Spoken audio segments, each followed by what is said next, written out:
Hello friends, welcome back to our channel. So మనకి మెడ్ plus నుంచి ఒక మంచి ఆఫ్ డ్రైవ్ నోటిఫికేషన్ అయితే రావడం జరిగింది.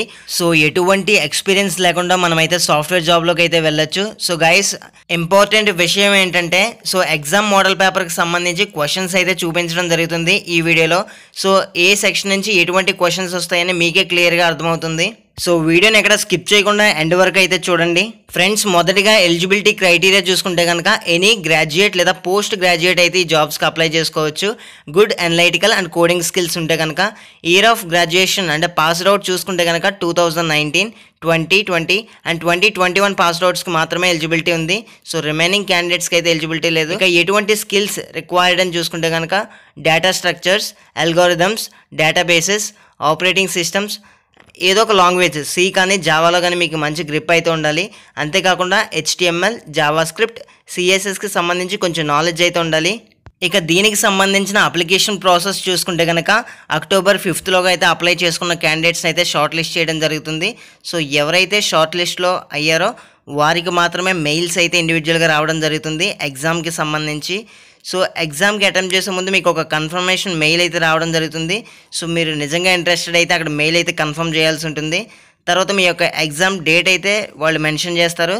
సో ఆ ఎగ్జామ్ డేట్కి మీరు హైదరాబాద్ వెళ్ళి ఎగ్జామ్ అయితే అటెంప్ట్ చేయాల్సి ఉంటుంది. సో గైస్, ఇక్కడ మనకి చాలా క్లియర్గా మెన్షన్ చేయడం జరిగింది. సో ఎగ్జామ్ని ఎవరైతే క్రాక్ చేస్తారో వాళ్ళకి మాత్రమే తర్వాత మెయిల్స్ అయితే వస్తాయి. సో డిస్క్వాలిఫైన్ క్యాండిడేట్స్కి అయితే రెగ్రెట్ ఈమెయిల్స్ అయితే రావు అని చెప్పేసి మెన్షన్ చేశారు.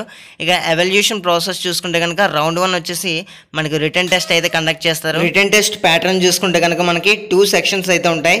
సెక్షన్ ఏలో మల్టిపుల్ చాయిస్ క్వశ్చన్స్, దానిలో వచ్చేసరికి యాప్టిట్యూడ్, లాజికల్, న్యూమరికల్ ఎబిలిటీకి సంబంధించిన క్వశ్చన్స్తో పాటు కంప్యూటర్ సైన్స్కి సంబంధించి కొన్ని క్వశ్చన్స్ అయితే అడగడం జరుగుతుంది. ఇక సెక్షన్ బికి సంబంధించి చూసుకుంటే మనకి 2 to 3 ప్రాబ్లమ్స్ అయితే ఇవ్వడం జరుగుతుంది.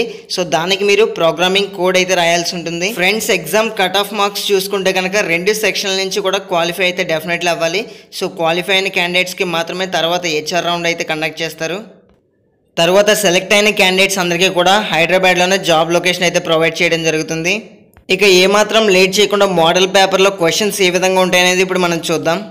సో ఫ్రెండ్స్, ప్రతిదీ ఎక్స్ప్లెయిన్ చేస్తే వీడియో అయితే కొంచెం లెంగ్తీగా అవుద్ది. సో నేనేం చేస్తానంటే వీడియోని కొంచెం ఫాస్ట్గా అయితే మూవ్ చేస్తాను.